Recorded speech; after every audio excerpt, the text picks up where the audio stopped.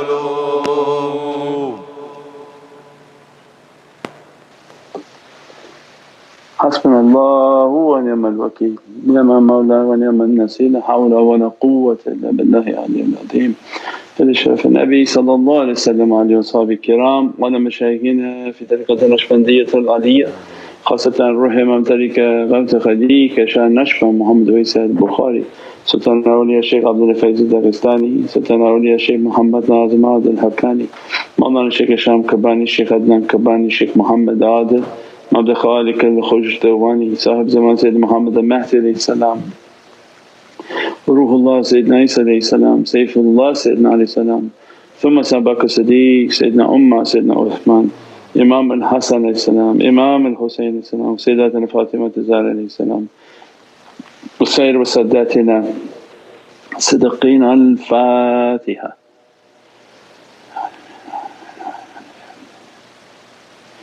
لك الشفاعة يا رسول الكريم. آمين. Amen. For all those watching online, Allah bless you, dress you, inshallah. Help me at nurmuhammad.com and the Fatima Zara Helping Hand.org. Inshallah, anybody can share a post and share a link, and alhamdulillah, make a review on Amazon, inshallah, to help the book, the Timeless Reality. Inshallah, Allah dress you, bless you, and fill your hearts, your homes and your lives with this light of the love of Sayyidina Muhammad inshaAllah. Bi hurmati Muhammad al-Mustafa wa bi siri Surat al-Fatiha.